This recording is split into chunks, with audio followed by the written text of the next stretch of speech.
আর এই দেশে যারা স্বাধীনতার চেতনার ব্যবসা করেছে, অবশ্য গত রাতে এই চেতনার ব্যবসার ধস নেমেছে। আপনারা জানেন কি না, গতকাল এক ব্যক্তি, একজন বিশেষ ব্যক্তি, তাকে বহু বছর পর বাংলাদেশের মানুষ দেখেছে। নাম কি? সবাই দেখছেন নাকি?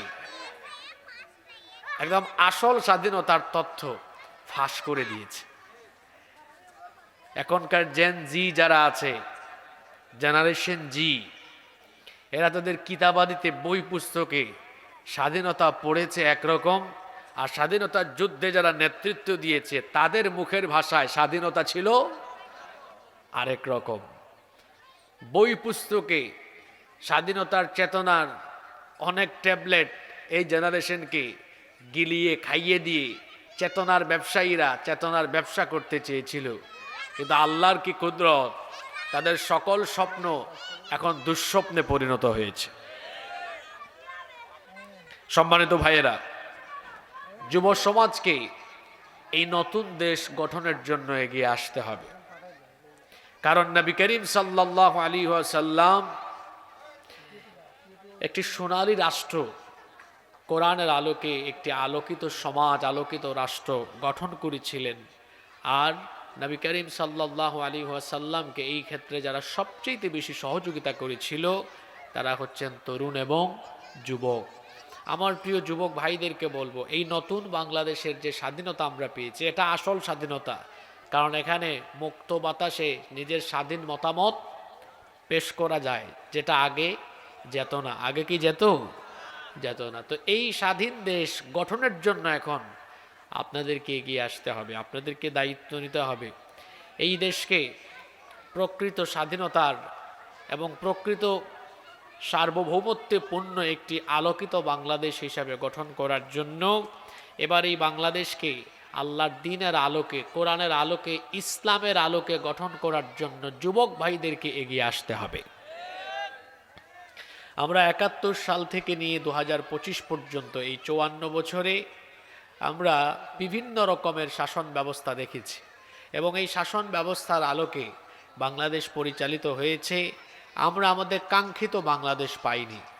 এখন আমরা তো পরিবারতন্ত্র দেখলাম, নেতা নেতৃতন্ত্র দেখলাম, গণতন্ত্র দেখলাম, সবই দেখলাম, বাকি আছে কুরআনতন্ত্র, ইসলামতন্ত্র।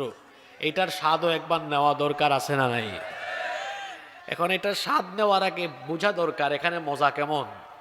ইসলামী শাসন ব্যবস্থা থাকলে আমাদের জন্য উপকার না অপকার, কল্যাণ না অকল্যাণ, এটা আগে আমাদের বোঝা দরকার। এমনকি এই দেশে যারা অমুসলিম আছেন তাদের সামনেও কোরআনের, ইসলামের এই সৌন্দর্য যদি আমরা তুলে ধরতে পারি, মনে রাখতে হবে গলাবাজি, চাপাবাজি আর মিছিল স্লোগান দিয়ে ইসলাম কায়েম করা যাবে না। বরং কোরআন আর ইসলামের সৌন্দর্য আমরা মানুষের সামনে তুলে ধরতে পারলে মানুষই ইসলামী শাসন ব্যবস্থার জন্য মাতোয়ারা হয়ে যাবে। আজকে আমি আপনাদের সামনে ইসলামী শাসন ব্যবস্থার প্রয়োজনীয়তার উপরে 10টি পয়েন্ট তুলে ধরব। আপনারা আমাকে সময় দিবেন তো? কেন আমাদের দেশে ইসলামী শাসন দরকার? ইসলামী শাসন যদি আমরা পাই তাহলে আমাদের উপকার না অপকার, লাভ না ক্ষতি। মানুষ তো ক্ষতি চায় না, ঠিক না? সবাই লাভ চায়। দেখি আমাদের জন্য লাভ আছে কিনা। যদি লাভ হয় তাহলে দল মত নির্বিশেষে আমরা সবাই মিলে ইসলামী শাসন ব্যবস্থার জন্য ঐক্যবদ্ধ হয়ে যাব ইনশাআল্লাহ। কয়টা পয়েন্ট বলবো? নাম্বার 1, ইসলামী শাসন ব্যবস্থা কেন দরকার? এর প্রথম কারণ হলো মানুষের তৈরি করা আইন এগুলো ত্রুটি, বিচ্যুতি, জটিলতা, দুর্বলতা যুক্ত।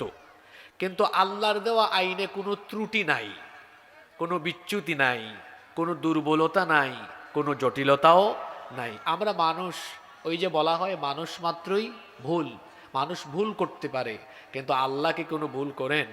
নাউযু বিল্লাহি মিন যালিক। আমার আল্লাহ ভুল করেন না, তিনি কিছু ভুলেও যান না। এজন্য রব্বুল আলামিন কোরআনে কারীমের 20 নম্বর সূরা, সূরা তাহা এর 52 নম্বর আয়াতের শেষাংশে বলছেন, লা ইয়াযিল্লু রাব্বি ওয়া লা ইয়ানসা। আমার রব ভুল করেন না, তিনি কখনো পথ ভুলে যান না, পথ হারা হয়েও যান না, তিনি কোনো ভুলও করেন না। আমরা মানুষ, আমরা যদি আইন বানানো শুরু করি, দেশ পরিচালনার জন্য যদি আমরা আইন বানানো আরম্ভ করি, আমাদের বানানো আইনের মধ্যে ভুল থাকতে পারে, দুর্বলতা থাকতে পারে, কিন্তু আমার আল্লাহ হলেন ভুল ত্রুটি দুর্বলতা অক্ষমতা থেকে মুক্ত। সেই মহান সত্তা আমাদের জন্য একটি আইনের কিতাব দিয়েছেন। জোরে বলেন তো সেই কিতাবের নাম কি? এই কিতাবের মধ্যে কোনো ত্রুটি বিচ্যুতি দুর্বলতা জটিলতা কিছুই নাই। এজন্য আল্লাহ এই কিতাবের শুরুতে বলে দিলেন, তোমাদের জীবন পরিচালনার জন্য, জীবনের ব্যবস্থাপনার জন্য এমন এক কিতাব দিলাম।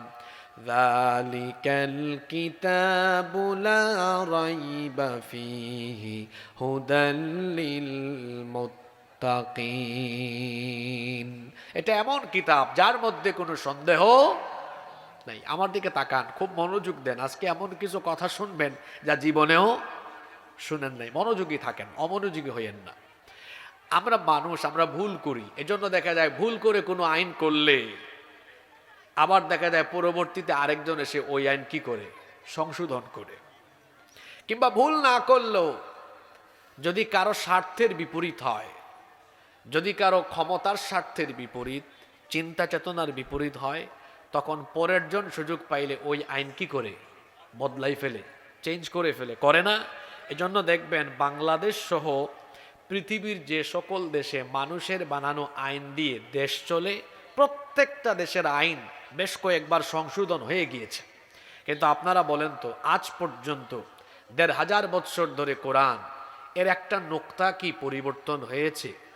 পরিবর্তন করার কোনো দরকার হবে কেন? কারণ আল্লাহ একেবারে মানুষের জন্য প্রয়োজনীয় যা যা আছে সব একবারে কোরআন শরীফে দিয়ে দিয়েছেন। সুবহানাল্লাহ পড়েন। আর মানুষ আইন বানানোর সময় তখন সে সর্বপ্রথম তার ক্ষমতার স্বার্থ ঠিক থাকবে কিনা দেখে, লং টাইম ক্ষমতায় থাকা যাবে কিনা, তারপরে আমার দলের চারপাশের মানুষকে খুশি রাখা যাবে কিনা। আপনাদের কি মনে হয় মানুষ আইন বানায় সবার আগে জনগণের কথা চিন্তা করে না নিজের ক্ষমতার কথা চিন্তা করে? একেবারে নিরপেক্ষ মন নিয়ে বলেন, যে ব্যক্তি আইন বা যারা আইন বানাবে তারা কি আগে জনগণের কথা ভাববে না নিজের গদির কথা ভাববে? খুব ভালো মানুষ, আপনারা বুঝে ফেলছেন। এই জন্য আল্লাহ কামটা করছেন কি দেখেন, আল্লাহ জানেন এই মানুষ স্বার্থপর, সে সুযোগ পাইলেই তার স্বার্থ, ক্ষমতার স্বার্থ, দলের স্বার্থ দেখবে। এজন্য আল্লাহ মানুষের নিত্যদিনের প্রয়োজনীয় কোনো বিষয় মানুষের হাতে দেন নাই। যেমন নিত্যদিন আপনাদের কি লাগে? প্রতিদিন আপনাদের প্রতিদিন পানি লাগে কি লাগে না? আগুন, সবাই উত্তর দিবেন। আগুন, বাতাস, পানি, অক্সিজেন, সূর্য। আল্লাহ এগুলো মানুষের হাতে দিয়েছেন?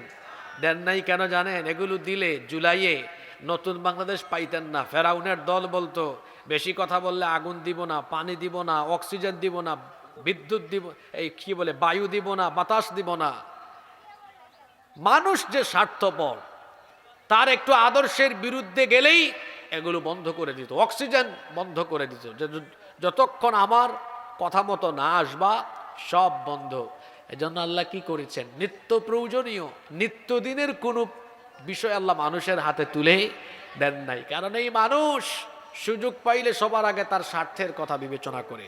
সুতরাং যে মানুষ আইন বানানোর সময় তার ক্ষমতা, তার দলের কথা বিবেচনা করে, সেই মানুষের বানানো আইন দিয়ে মানুষের ভাগ্য বদলাবে না। মানুষের ভাগ্য বদলাতে হলে আল্লাহর দেওয়া অপরিবর্তনীয় চূড়ান্ত কল্যাণকর এই কোরআনের আইনের দরকার আছে না নাই?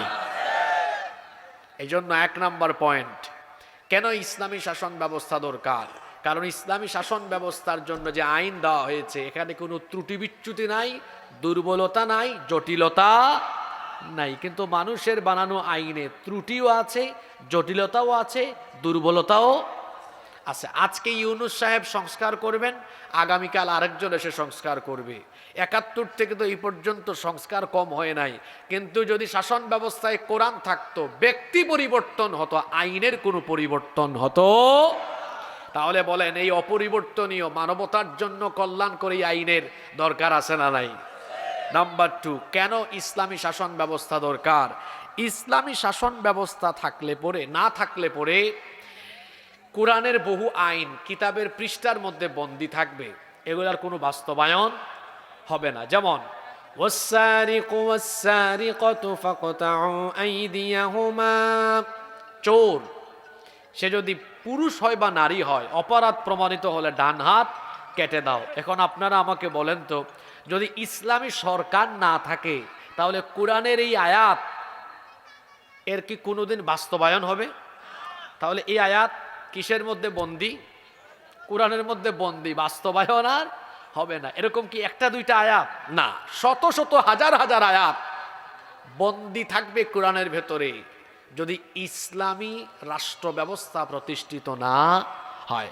যেমন জিনা ব্যভিচার করলে শাস্তি কি? সূরা নূরে আছে না, অবিবাহিত হলে ৮০টা বেত লাগাও, ১ বছরের নির্বাসনে পাঠাও, আর বিবাহিত হলে রজম, মৃত্যুদণ্ড নিশ্চিত করো। আপনারা আমাকে বলেন, ইসলামী রাষ্ট্র, ইসলামী সরকার না থাকলে এই আয়াতগুলোর বাস্তবায়ন কি কোনোদিন হবে? তো আল্লাহ এই আয়াতগুলো কোরআনে এত ফৌজদারি, দেওয়ানি, দণ্ডবিধি, এত আইন কানুন দিয়েছেন শুধু কোরআনের ভেতরে বন্দী থাকার জন্য, না সমাজ রাষ্ট্রের প্রতিফলন ঘটানোর জন্য? তাহলে যদি ইসলামী রাষ্ট্র, ইসলামী শাসন ব্যবস্থা প্রতিষ্ঠিত না হয়, কোরআনের বহু আয়াত কিতাবের পৃষ্ঠার ভেতরে বন্দী থাকবে, বাস্তবায়ন আর হবে না। এজন্য এই আয়াতগুলোর বাস্তব সুফল পাওয়ার জন্য ইসলামী শাসন দরকার। নাম্বার 3, কেন ইসলামী শাসন ব্যবস্থা দরকার? সমাজের প্রতিটি স্তরে ন্যায় বিচার, সুবিচার নিশ্চিত করার জন্য ইসলামী শাসন ব্যবস্থা দরকার। মানুষের তৈরি করা আইন কানুন দিয়ে যে সমাজ বা দেশ চলে, সেখানে নামে হয় বিচার, কিন্তু বাস্তবে হয় মানুষের উপরে অবিচার। কারণ তারা বিচার ফয়সালা করতে গিয়ে সর্বপ্রথম তারা দেখবে যাকে বিচারের কাঠগড়ায় দাঁড় করানো হয়েছে, ওরে জেলখানায় রাখলে লাভ না জেলের বাহিরে রাখলে লাভ? যদি জেলের ভেতরে রাখলে লাভ হয়, তাহলে সে যদি নিরপরাধ হয়, অপরাধ তারা নিজেরা নাটক করে বানায়া নিরপরাধ মানুষকে অপরাধী সাজায়া জেলখানায় বন্দী করে রাখবে। ইসলামী শাসনে কি এরকম আছে? কারণ আল্লাহ তাআলা বিচার ফয়সালার জন্য আইন তৈরি করে দিয়েছেন। রব্বুল আলামিন বলছেন, ওয়া ইযা হাকামতুম বাইনান নাসি আন তাহকুমু বিল আদল। কোরআনে কারীমের 4 নম্বর সূরা সূরাতুন নিসা এর 58 নম্বর আয়াতের মাঝখানে আল্লাহ বলেছেন, আর যখন মানুষের মধ্যে তোমরা বিচার ফয়সালা করবে, তখন তোমরা ইনসাফ করবে। জুমার দিনে আপনারা সানি খুতবায় একটি আয়াত প্রায় প্রতিটি জুমায় আপনারা শোনেন। সূরা নাহালের 90 নম্বর আয়াতে আল্লাহ বলেছেন, যারা পারেন আমার সাথে পড়েন, ইন্নাল্লাহা ইয়া'মুরু বিল আদলি ওয়াল ইহসান। নিশ্চয়ই আল্লাহ তোমাদেরকে ন্যায় বিচার আর সদাচারের আদেশ দিচ্ছেন। আল্লাহ ন্যায় বিচারের আদেশ দিচ্ছেন। আর ইসলামী রাষ্ট্র ব্যবস্থায় কিভাবে ন্যায় বিচার নিশ্চিত হয়, একটা ঘটনা আমার মনে পড়েছে। ঘটনাটা কি বলবো? আল্লাহ নবী মদিনা রাষ্ট্রের প্রধান, তিনি প্রেসিডেন্ট, তিনি রাষ্ট্রপ্রধান। তার আদালতে একবার মাখজুমিয়া গোত্রের কুরাইশি একজন সম্ভ্রান্ত নারী চুরির অপরাধে তাকে আদালতে সুপর্দ করা হলো। এই মহিলাকে যখন আদালতে সুপর্দ করা হলো, তখন মদিনার মধ্যে সাহাবায়ে কেরাম পারস্পরিক গুঞ্জন আরম্ভ করেছেন, এত সম্ভ্রান্ত, এত নামি দামি বংশের নারী, আল্লাহর নবী যদি বিচার ফয়সালা করতে গিয়ে এই নামি দামি বংশের নারীর ব্যাপারে হাত কাটার রায় দিয়ে দেন, ওই বংশের কোনো মান সম্মান থাকবে না, ইজ্জত থাকবে না। সাহাবায়ে কেরাম চিন্তা করলেন, তাহলে কি করা যায়? সাহাবায়ে কেরাম এক জায়গায় জড়ো হয়ে মিটিং করছেন। সাহাবায়ে কেরাম চিন্তা করলেন, আমাদের কোনো একজনের উচিত নবীজির কাছে সুপারিশ নিয়ে যাওয়া, যাতে করে এই মহিলার ব্যাপারে বিচারের রায় একটু হালকা করে দেওয়া হয়। কিন্তু কোন সাহাবী যাবেন? কারো কোনো সাহস হয় না। অবশেষে সাহাবায়ে কেরাম পরামর্শ করলেন, নবীজি তো উসামা ইবনু যায়েদ রাদিয়াল্লাহু আনহুকে পছন্দ করেন, অনেক বেশি ভালোবাসেন। সুতরাং তারা বললেন, ভাই উসামা, তুমি রাসূলের কাছে যাও, গিয়ে তার কাছে সুপারিশ করো তিনি যেন এই সম্ভ্রান্ত বংশের নারীকে বিচারের রায় একটু হালকা করে দেন। তিনি যখন নবীজির কাছে এই সুপারিশ নিয়ে গেলেন, আল্লাহর নবী এই কথা শোনা মাত্রই তার অবস্থা এমন হলো, আসমান যেন তার মাথায় ভেঙে পড়ার উপক্রম হয়ে গেল। সঙ্গে সঙ্গে সকল সাহাবীদেরকে ডেকে তিনি বললেন, ও আমার সাহাবীরা, এত বড় দুঃসাহস কি করে তোমাদের হলো? শুধুমাত্র নামি দামি বংশের মহিলা হওয়ার কারণে বিচারের রায় তার ব্যাপারে হালকা করতে সুপারিশ করছো?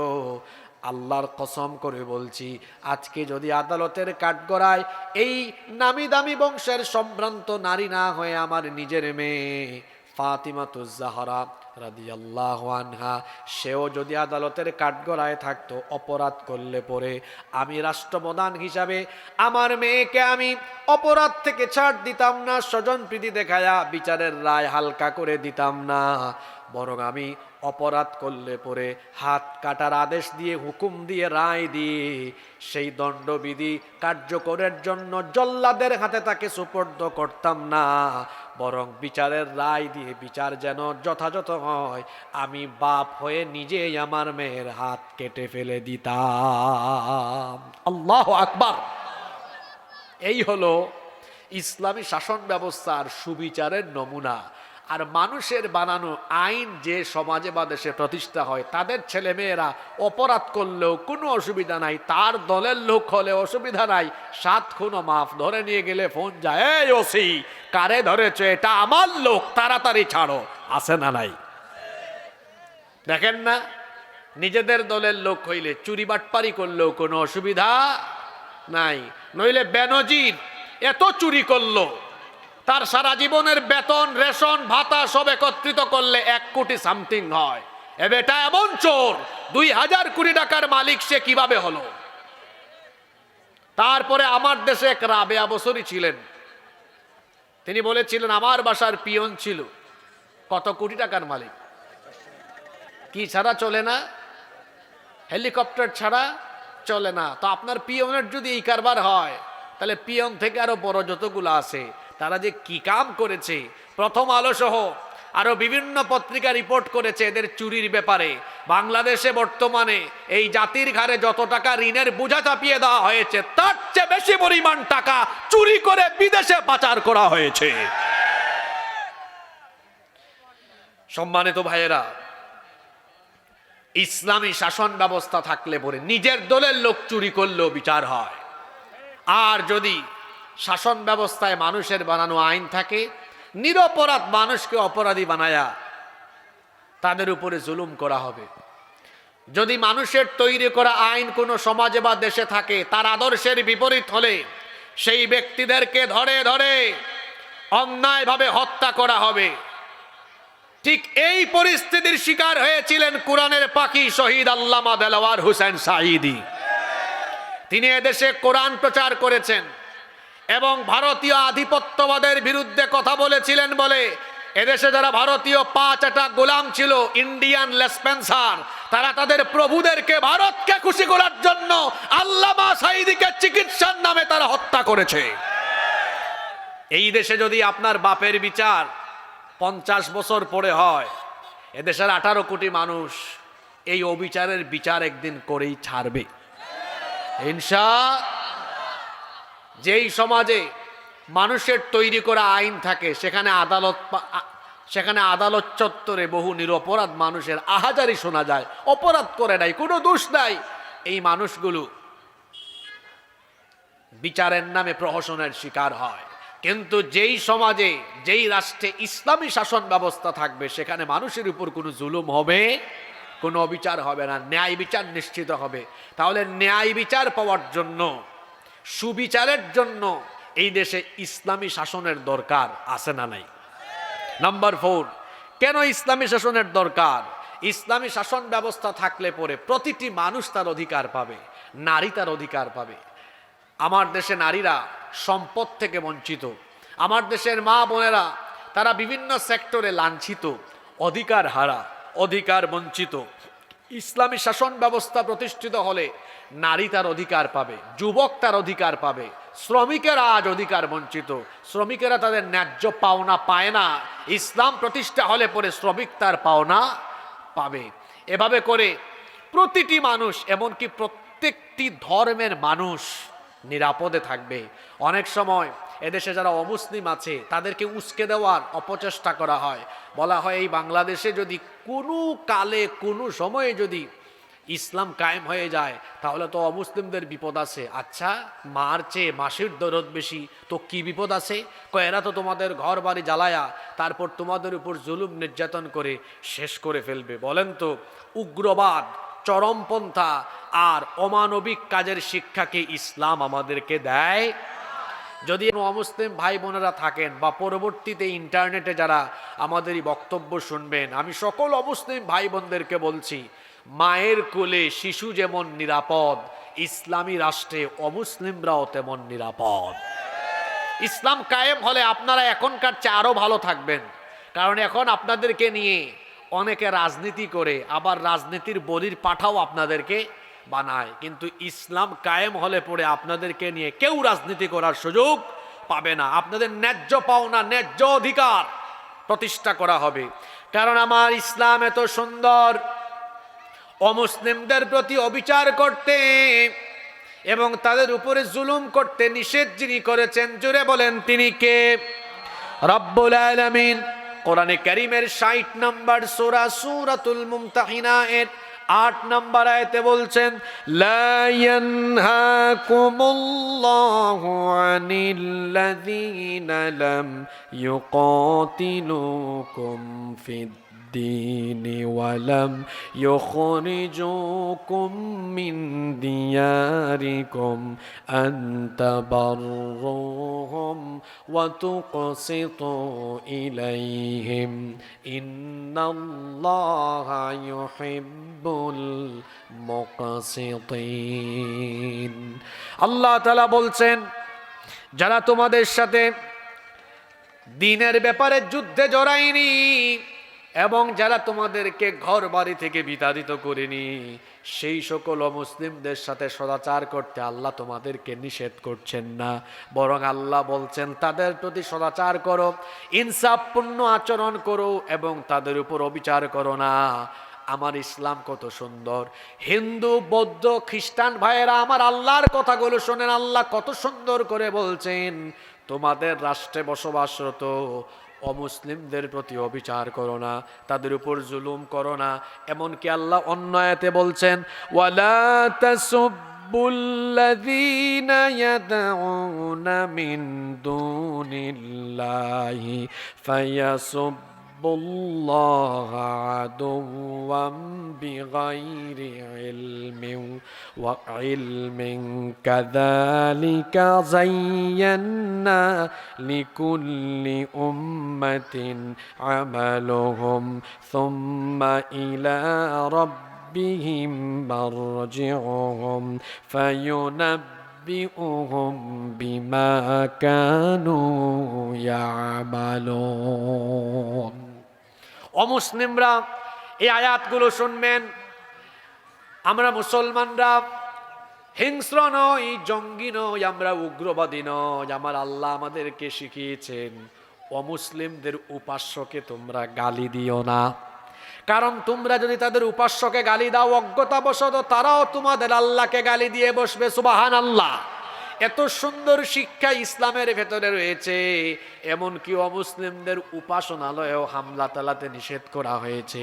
আল্লাহর নবী যখন সাহাবীদেরকে কোনো যুদ্ধে পাঠাতেন তখন তিনি বিশেষভাবে সাহাবীদেরকে বলতেন, নারীদের উপরে, শিশুদের উপরে, বয়স্কদের গায়ে হাত তোলো না, এমনকি উপাসনালয়ে তোমরা হামলা চালাও না।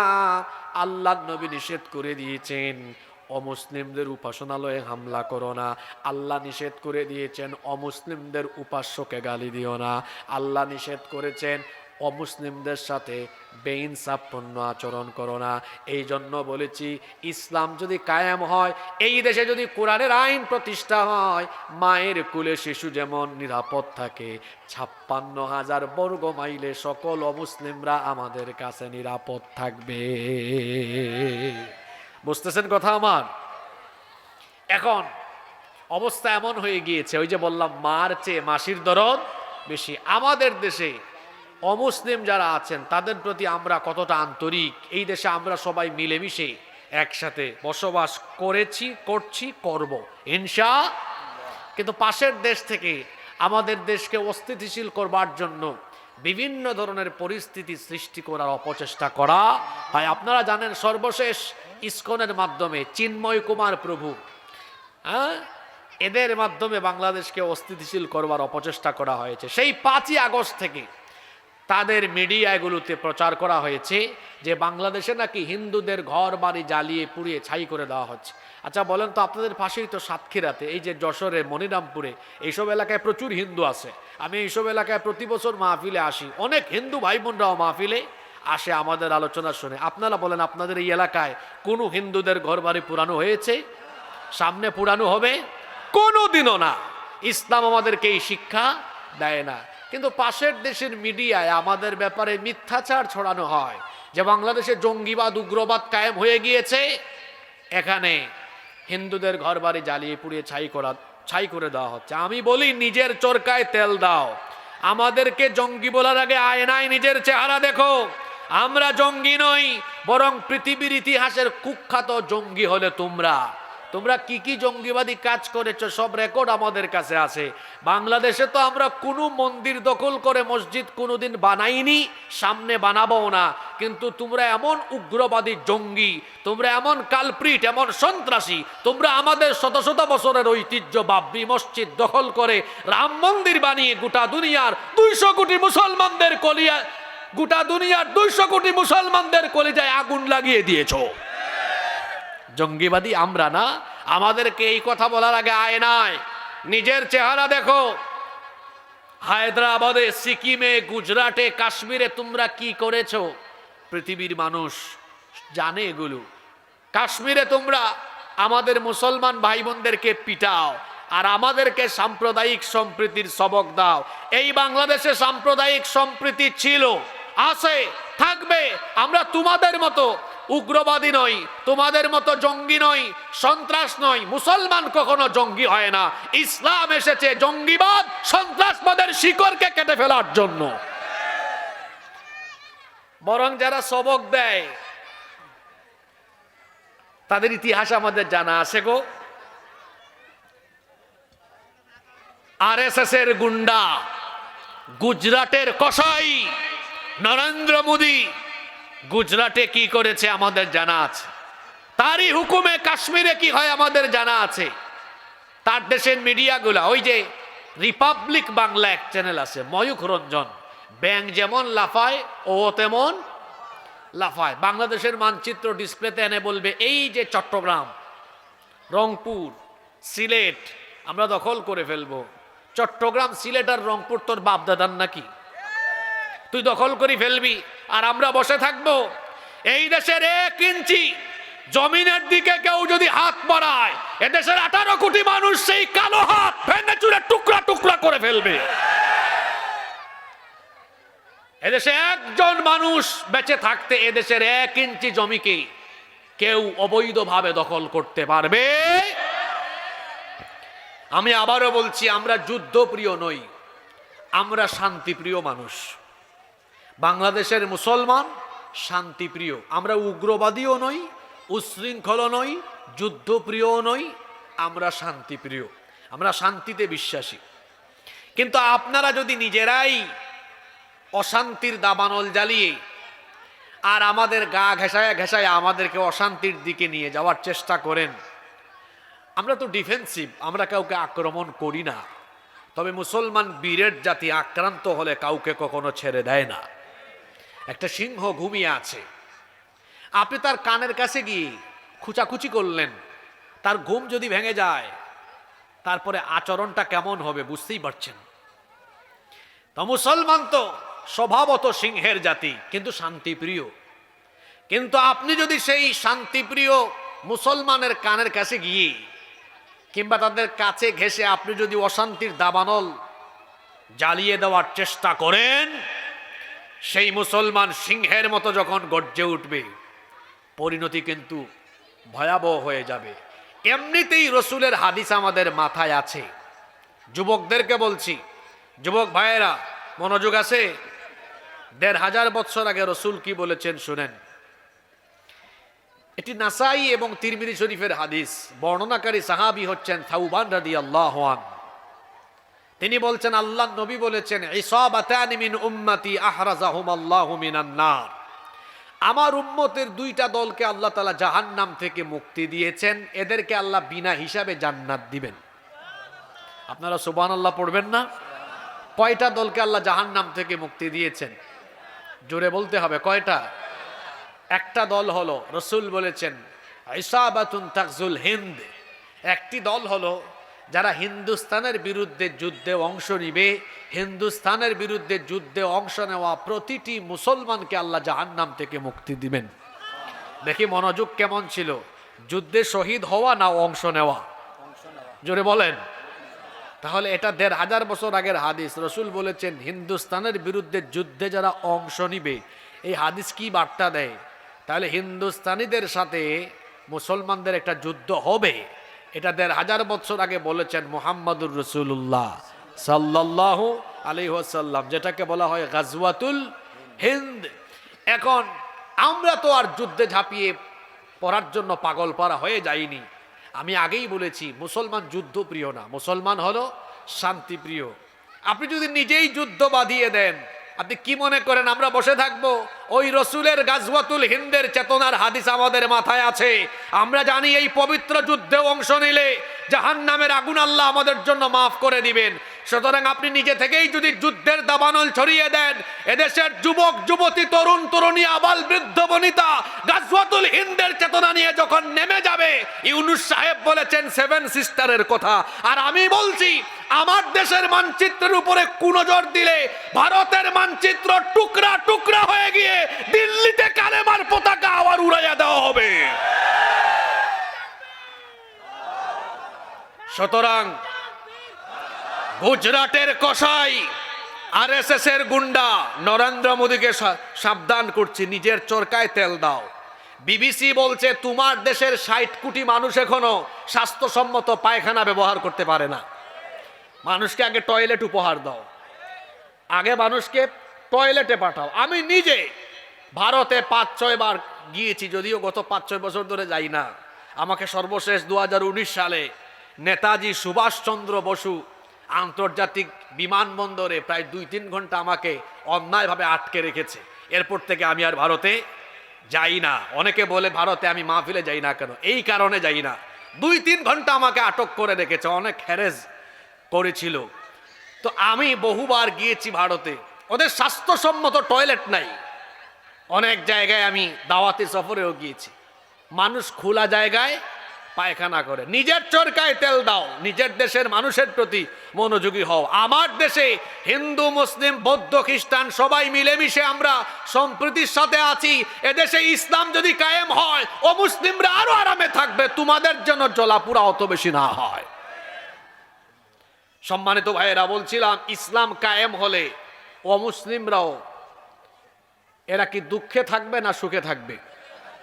তাহলে সকল ধর্ম বর্ণের মানুষের অধিকারের জন্য মানুষের শাসন ব্যবস্থা দরকার না ইসলামী শাসন ব্যবস্থা দরকার? নাম্বার 5, কষ্ট হচ্ছে নাকি আপনাদের? 5 নাম্বার, ইসলামী শাসন ব্যবস্থা এজন্য দরকার। ইসলামী শাসন ব্যবস্থা থাকলে সকল মতের মানুষ মত প্রকাশের এবং সকল ধর্মের মানুষ ধর্ম পালনেরও সুযোগ পাবে। আমরা দেখেছি ধর্ম নিরপেক্ষ মতবাদের কথা বলে দেখা গিয়েছে শুধুমাত্র মুসলমানদেরকে অবাধ ধর্ম চর্চার পথে বিভিন্ন কায়দায় বাধা বিঘ্নতা সৃষ্টি করা হয়েছে। আপনারা দেখেছেন গত 15 বছর হিন্দুরা তাদের পূজা অর্চনা করেছে অনেক সেফটি সিকিউরিটির সাথে। তারা করুক, এটা রাষ্ট্রের দায়িত্ব তাদেরকে এই ব্যবস্থা করে দেওয়া। কিন্তু তারা যদি এই সুযোগ পায়, মুসলমান এই সুযোগ পায় না কেন? আপনারা দেখেছেন এক একটা মাহফিলের আয়োজন করতে গিয়ে মানুষ কত বাধার সম্মুখীন হয়েছে, এমনকি মাহফিলের আয়োজক হয়েছে এই অপরাধে অন্যায়ভাবে জেলে বন্দি করেও রাখা হয়েছে। এরকম হয় নাই? তাহলে এইটা কি মত এবং অবাধ ধর্ম পালনের সুযোগ দেওয়া হলো? দেওয়া তো হলো না। কিন্তু ইসলাম যদি প্রতিষ্ঠিত হয়, সব ধর্মের মানুষ তার ধর্ম পালন করবে। কারণ আল্লাহ তো বলেছেন লা ইকরাহা ফিদ্দিন, ধর্মের ব্যাপারে কোনো জোর জবরদস্তি নাই। লাকুম দীনুকুম ওয়ালিয়া দিন। যদিও আমাদের দেশে ধর্ম নিরপেক্ষ মতবাদীরা এই আয়াতের অপব্যাখ্যা করেছে। আমার দেশের এক রাবেয়া বসরি ছিলেন, তিনি একবার বলেছিলেন যে বুখারী শরীফে আছে লাকুম দিনুকুম ওয়ালিয়া দিন। এটা কি বুখারী শরীফে? জোরে বলেন, এটা কি বুখারী শরীফে? এটা কোথায়? এটা কোরআনে আছে, লাকুম দিনুকুম ওয়ালিয়া দিন। এই রাবেয়া বসরি আর আরেক আব্দুল কাদের জিলানী পেয়েছিলাম ওই নারায়ণগঞ্জে কুতুব। ও বলেছে 70 রাকাত তাহাজ্জুদ রাতের বেলা পড়ে, তার নাম দিয়েছে আব্দুল কাদের জিলানী আমি। আর এইদিকে পাইছি আরেক রাবেয়া বসরি, উনি বলেছেন আমি সকালবেলা ঘুম থেকে উঠে সবার আগে জায়নামাজ খুঁজি। তো এই রাবেয়া বসরি জায়নামাজ খুঁজেন, ওইদিকে আব্দুল কাদের জিলানী রাতের বেলা তাহাজ্জুদে দাঁড়ায় থাকে, আর সারাদিন আলেম উলামা ধরে জেলখানায় ভরে রাখে, আর তরুণ যুবক ছাত্রদের গায়ে তাদের বুকে গুলি করার জন্য তারা পুলিশকে আদেশ করে। এই ছিল তাদের চরিত্র। সম্মানিত ভাইয়েরা, ইসলাম যদি কায়েম হয়, লাকুম দিনুকুম ওয়ালিয়া দিন, তোমার ধর্ম তোমার, আমার দিন আমার, যে যার ধর্ম পালন করবে। বলা হয় ধর্ম যার যার, উৎসব নাকি সবার। এটা একটা কুফরি কথা। ধর্ম যার, উৎসবও তার। যদি ইসলামী শাসন ব্যবস্থা প্রতিষ্ঠিত হয়, সকল ধর্মের মানুষ তার উৎসব নিরাপদে নির্বিঘ্নে সেফটি সিকিউরিটির সাথে পালন করবে, কাউকে কোনো বাধা দেওয়া হবে না। নাম্বার 6, 6 নাম্বার, ইসলামী শাসন ব্যবস্থা যদি প্রতিষ্ঠিত হয়ে যায় তাহলে সমাজ এবং রাষ্ট্রে অপরাধ প্রবণতা কমে যাবে।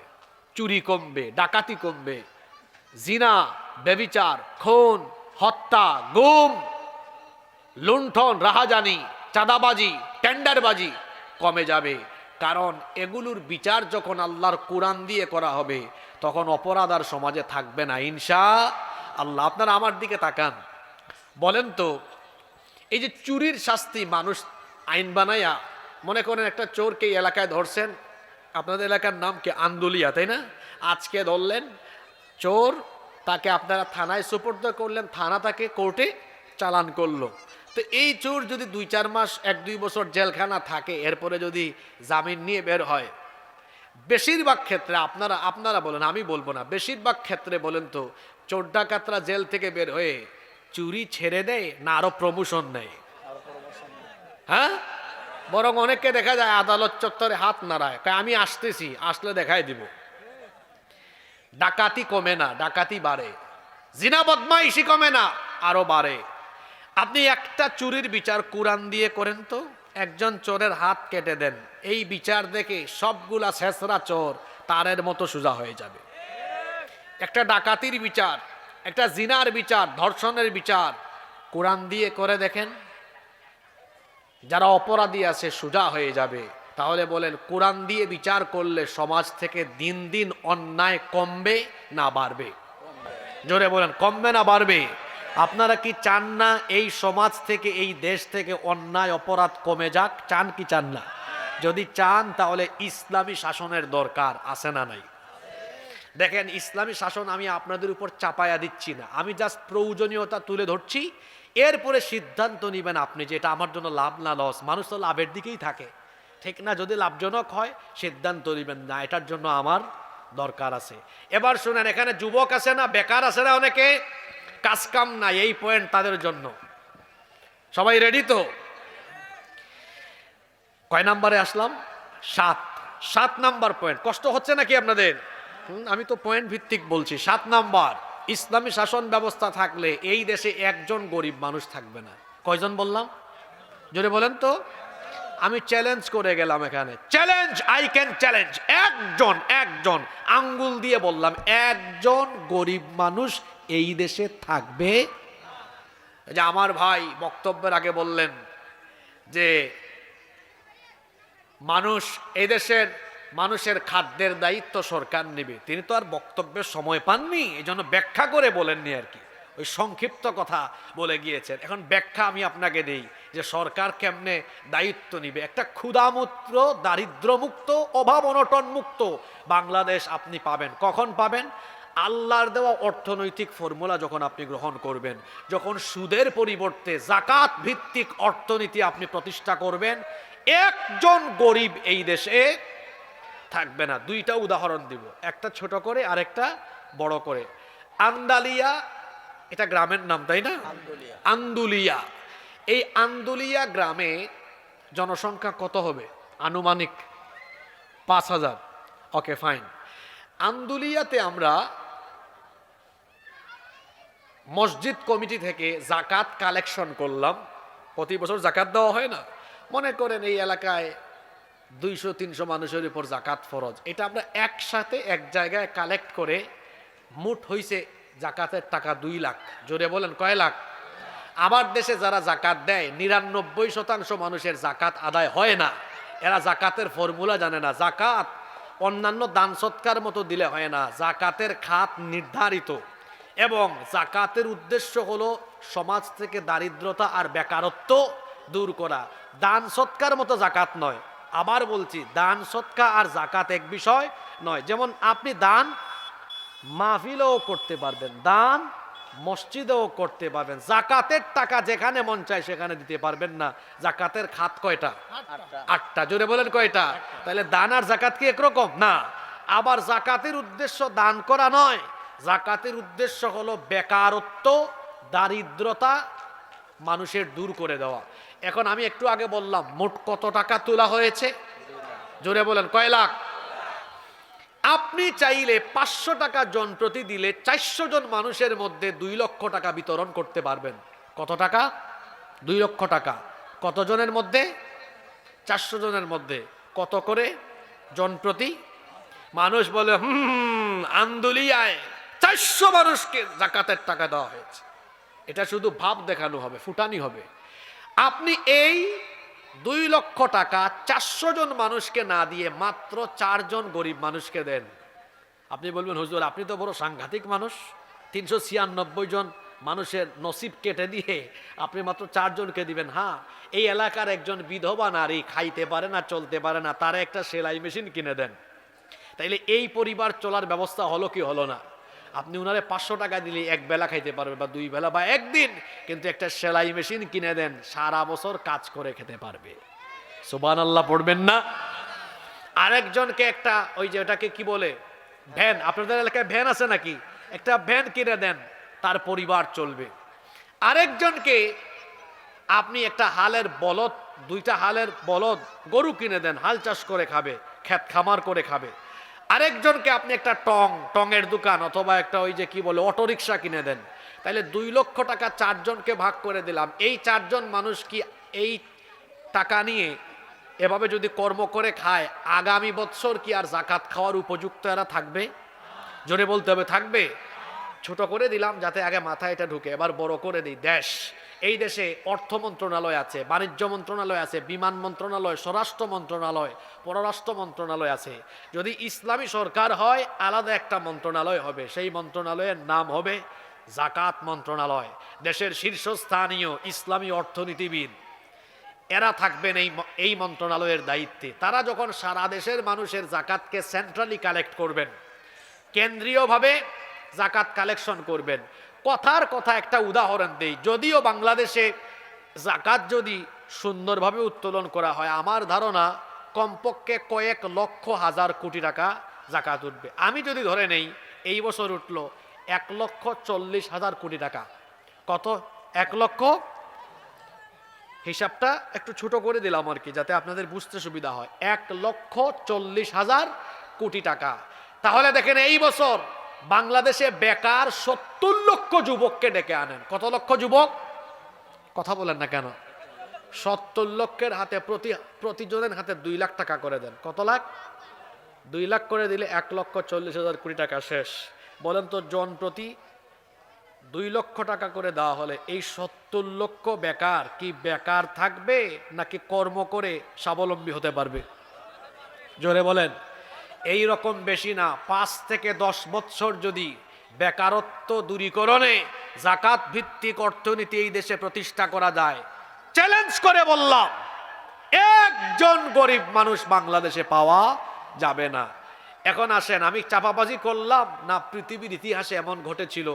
আলেমরা বসে আছেন, জিজ্ঞেস করেন পৃথিবীতে একজন শাসকের জামানা এমন হয়েছিল মানুষ জাকাতের টাকা নিয়ে রাস্তায় রাস্তায় ঘুরছে, কোনো গরিব মানুষ পায় নাই।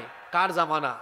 ওমর ইবনে আব্দুল আজিজ রহমতুল্লাহ আলাইহির জামানা। তিনি ইসলামী শাসন ব্যবস্থার সুফল তার সমাজের মানুষকে দেখিয়েছেন। একজন মানুষকেও যাকাত দেওয়ার মতো গরিব মানুষ তার সীমানার ভেতরে পাওয়া যায় নাই। সুবহানাল্লাহ কইতে ইচ্ছে করলো না? তাহলে বাংলাদেশও এরকম দারিদ্র মুক্ত, ক্ষুধা মুক্ত হোক। আপনারা চান কি চান না? তাহলে ইসলামী শাসনের দরকার আছে না নাই? 8 নাম্বার। কষ্ট হচ্ছে আপনাদের? কেউ উঠিয়েন না, শেষ করে উঠেন। শেষ ভালো যার, সব ভালো। 8 নাম্বার, যদি ইসলামী শাসন ব্যবস্থা কায়েম হয়, যারা রাষ্ট্রীয় দায়িত্ব থাকবে এদের ভেতরে দুনিয়ার প্রতি লোভ লালসা থাকবে না, আখেরাত পাওয়ার চিন্তা থাকবে। কারণ এরা দায়িত্বকে বোঝা মনে করবে। মানুষের তৈরি করা আইনি শাসন ব্যবস্থায় দেখা যায় সবাই আঙ্গুল ফুলে কলা গাছ হওয়ার চেষ্টা করে। সম্পদ 5 বছর আগে যা থাকে 5 বছর পরে আরো বাড়ে। কিন্তু দেখবেন ইসলামিস্ট যারা, আল্লাহকে যারা ভয় করে, এদের টাকা পয়সা বাড়ি গাড়ি করার ধান্দা থাকে না। ধান্দা থাকে কিভাবে দায়িত্বটা সঠিকভাবে পালন করে আল্লাহর কাছ থেকে জান্নাত পাবো। ঠিক না বে ঠিক?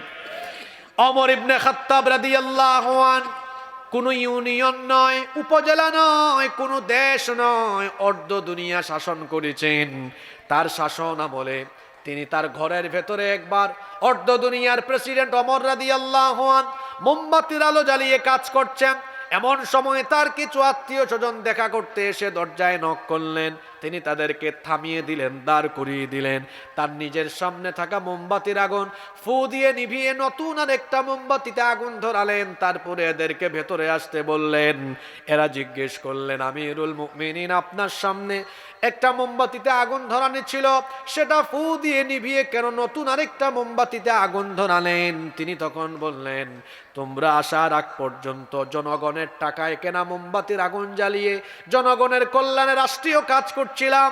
তোমরা যখন আসলে মনে মনে চিন্তা করলাম, রাষ্ট্রের টাকায়, জনগণের টাকায় কেনা মোমবাতির আগুন জ্বালিয়ে যদি আমি তোমাদেরকে ঘরের ভেতর ঢুকায়া সেই মোমবাতির আলোতে বসে আমরা ব্যক্তিগত কথা বলি, জনগণের সম্পদ নষ্ট হবে, দেশের সম্পদ নষ্ট হবে, আমার উপর যে আমানতের দায়িত্ব দেওয়া হয়েছে তার খেয়ানত হবে, আল্লাহর কাছে আসামি হয়ে জালেম হয়ে কিয়ামতের সামনে দাঁড়ানো লাগবে। এই ভয় যখন আমার অন্তরে আসলো, জনগণের টাকায় কেনা মোমবাতির আগুন ফু দিয়ে নিভিয়ে নিজের টাকায় কেনা মোমবাতির আগুন জ্বালিয়ে তোমাদের সাথে কথা বলছি। এটা কোন শাসনের নমুনা? ইসলামী শাসনের নমুনা। এই দেশে ফখরুদ্দিন মঈনুদ্দিনের আমলে মনে আছে নাকি এই দুইজন ব্যক্তির নাম? আরে বাপরে বাপ, এদের বয়ে কি আওয়ামী লীগ, কি বিএনপি, কি জাতীয় পার্টি, সব দলের মানুষ, এমপি মন্ত্রী সমানে দৌড়। অনেককে, আমি তখন মাদ্রাসায় পড়তাম, আমি নিজেও দেখছি যে সেনাবাহিনী ধরে অনেককে খালের মধ্যে চুবাইছে। তুই চুবা। আপনাদের এলাকায় হয়েছে কিনা? হয়েছে না? অনেকের ঘর বাড়ি ভেঙে ফেলছে বোল্ডোজার লাগাইয়া, যারা চুরি বাটপারি করেছে ধরে নিয়েছে। কিন্তু এই দেশে দুইজন মানুষকে অন্যায়ভাবে হত্যা করা হয়েছে। গুরুত্বপূর্ণ 2টা মন্ত্রণালয় তারা পরিচালনা করেছেন। ফখরুদ্দিন মঈনুদ্দিনের সরকারও 1 টাকার দুর্নীতি তাদের বিরুদ্ধে প্রমাণ করতে পারে নাই। আপনারা তাদের নাম জানেন না? শহীদ মাওলানা মতিউর রহমান নিজামী, শহীদ আলী আহসান মোহাম্মদ মুজাহিদ। আমি কি ভুল বলেছি? বলেন, ফখরুদ্দিন মঈনুদ্দিন ধরতে পেরেছে? 1 টাকাও আল্লাহর বান্দারা দুর্নীতি করেন নাই। যেখানে মন্ত্রী হইলেই, দেখেন নাই আমার দেশে এক ভূমি মন্ত্রী, ও জুতা পরেছে, সাইফুজ্জামান, চট্টগ্রামে তার বাড়ি, আমার বাসাও তো চট্টগ্রামে। ও জুতা ইউজ করে কত লক্ষ টাকার জানেন আপনারা? প্রায় 8 লক্ষ টাকা দামের। তার বাপের টাকা নাকি এগুলা? চোর বাটপারে ভরে গেছে দেশ। আমি বলি, এই দেশে সম্পদের অভাব নাই। এই দেশে সম্পদের খনি যেমন আছে, তেমনি এই দেশে চোর ডাকাতের খনিও আছে। এই দেশে সম্পদের অভাব নাই, আছে শুধু ভালো মানুষের অভাব। যদি এই দেশের দায়িত্ব সঠিক লোকদের হাতে তুলে দেওয়া যায়, এই দেশ এমন ভাবে চলতে থাকবে, বিশ্বের বুকে এই দেশ মাথা উঁচু করে দাঁড়াবে ইনশাআল্লাহ। মূল জায়গা চেঞ্জ করতে হবে। ড্রাইভার খারাপ থাকলে গাড়ি অ্যাক্সিডেন্ট করে, ঠিক তেমনি এই দেশ যারা চালায়, রাষ্ট্রীয় দায়িত্বে যারা থাকে, এরা চোরবাটপার হলে গোটা দেশ রসাতলে চলে যাবে। এই জন্য আল্লাহওয়ালা পরহেজগার কোরআনওয়ালা মানুষদেরকে সেখানে পাঠাতে হবে। রাজি আছেন তো? নাম্বার 9, সময় কমাজান হয়ে যাবে, একটু আপনারা ধৈর্য ধরেন। 9 নাম্বার পয়েন্ট, কেন কোরআনের শাসনের দরকার? এজন্যই দরকার ইসলামী শাসন ব্যবস্থার। এটা হচ্ছে রসুলের সবচেয়ে বড় সুন্নাহ, রসুলের আদর্শ। তিনি শুধু মানুষকে নামাজ রোজার দাওয়াত দিতে আসেন নাই, তিনি আল্লাহর দেওয়া আইনের আলোকে, জীবন ব্যবস্থার আলোকে একটি আলোকিত রাষ্ট্র প্রতিষ্ঠা করে পৃথিবীবাসীর সামনে সেই দৃষ্টান্ত রেখে গিয়েছেন। আমার নবী কি 10 বছর মদিনার রাষ্ট্র পরিচালনা করেন নাই? যেভাবে আওয়াজ দিলেন মনে হয় সন্দেহ আছে আপনাদের। আমার নবী কি 10 বছর মদিনা চালান নাই? তা আপনারা কি রসুলুল্লাহর ইসলাম আর আপনাদের ইসলাম আলাদা করে ফেলবেন নাকি? রসুলুল্লাহর ইসলাম হলো যে কোরআন থাকবে মসজিদে, সে কোরআন থাকবে রাষ্ট্রের সর্বোচ্চ জায়গায়, আর আমাদের ইসলাম হলো কোরআন থাকবে মসজিদে, মাদ্রাসায়, ওয়াজের মঞ্চে, আর সমাজে, রাষ্ট্রে তাগুতের মতবাদ, শয়তানের মতবাদ চলবে। এটা তো রসুলের আদর্শ হতে পারে না। রসুলের আদর্শ হচ্ছে যে কোরআন থাকবে মসজিদে, মাদ্রাসায়, সেই কোরআন থাকবে পার্লামেন্টে, ঠিক কি না? নাম্বার 10, 10 এবং সর্বশেষ, কথায় আছে শেষ ভালো যার, সব ভালো। 10 নাম্বার, ইসলামী শাসন ব্যবস্থা কেন দরকার? ব্যবস্থা এই জন্য দরকার কারণ জমিনটা আমি বা আমার বাপ দাদা কেউ বানায় নাই। জমিনটা কার? আলা লাহুল খালকু ওয়াল আমর, সৃষ্টি যার, জমিন যার, আইনও চলবে। এই জমিন কিভাবে চলবে এটা আমি ভালো জানবো, আপনি ভালো জানবেন না আল্লাহ ভালো জানবেন? সুতরাং জেন জি, জেনারেশন জি, যাদের বিপ্লবের মুখে এই দেশ নতুন করে স্বাধীন হয়েছে, আমি সেই জেন জি এর সামনে ইসলামী শাসন ব্যবস্থার 10টি প্রয়োজনীয়তা তুলে ধরছি, আর তাদেরকে আমি সিদ্ধান্ত নেবার কথা বলছি। জেন জি যারা এখনো আন্দোলন করছে বাংলাদেশকে দুর্নীতিমুক্ত করবে, এই বাংলাদেশকে তারা আলোকিত বাংলাদেশ হিসাবে গড়ে তুলবে, আমি তাদেরকে বলবো আলোকিত বাংলাদেশ, দুর্নীতিমুক্ত বাংলাদেশ, এটা মানুষের তৈরি করা আইন দিয়ে সম্ভব নয়, একমাত্র আল্লাহর দেওয়া কোরআন দিয়ে সেটা সম্ভব। তাহলে আমরা সবাই সেই কোরআনের কল্যাণমুখী, ইসলামের দ্বীনের সেই কল্যাণমুখী রাষ্ট্র গঠনের জন্য, কোরআনের শাসন ব্যবস্থা, ইসলামী শাসন ব্যবস্থার জন্য ঐক্যবদ্ধ হয়ে কাঁধে কাঁধ মিলিয়ে সবাই কাজ করতে রাজি আছে না নাই? কারা কারা রাজি নাই দেখে হাত তুলেন। মাশাআল্লাহ, মনোযোগ আছে মানুষের। সবাই রাজি আছেন তো? আল্লাহ সবাইকে কবুল করেন। কারা কারা রাজি আছেন একটু হাত তুলেন দেখি। মাশাআল্লাহ, রাজি আছেন। যুবকদেরকে এগিয়ে দেন, তারা এত সুন্দর আয়োজন করেছে, একটা আবদার করেছে, এই মাইক টাইক যে আনছে এগুলো একটু ঘাটতি রয়ে গেছে, একটু হাত তুলেন না, হাত তুলেন। এবার হাতটা নামাইয়া পকেটে ঢুকান, মানুষের পকেটে ঢুকায়েন না। এই যে আমার যুবক ভাইরা যাবে, একটু আপনার তাদেরকে সহযোগিতা করেন যেন এই খরচাপাতিটা তারা আঞ্জাম দিতে পারে। আমাদের পয়সাগুলো দিনের কাজে খরচ হবে। আল্লাহ সবাইকে কবুল করে। কই নাই দেনে? তাইলে আমাদের এই বাংলাদেশকে নতুন করে একটি সুন্দর আলোকিত বাংলাদেশ হিসাবে পাওয়ার জন্য আমরা ইসলামী শাসনের পক্ষে থাকবো না বিপক্ষে থাকবো? আওয়াজ তো বড় কম হইল। হ্যাঁ, আজকে কি ওয়াজ যশোরে হয় না অন্য এলাকায় হয়? যশোরের মানুষ তো এমন না। আপনারা কি যশোর না ঝিনাইদহ? ঝিনাইদহ তো পাশে, ঝিনাইদহর মানুষ তো কথা বলে। আমরা সবাই ঐক্যবদ্ধ থাকবো তো ইনশাআল্লাহ। আল্লাহ সবাইকে তৌফিক দান করেন। সংক্ষিপ্ত মোনাজাত হবে, ফাঁকে দিয়ে একটু ব্যাগ যাবে। আল্লাহুম্মা আমিন। রব্বানা যালামনা আনফুসানা ওয়া ইল্লাম তাগফির লানা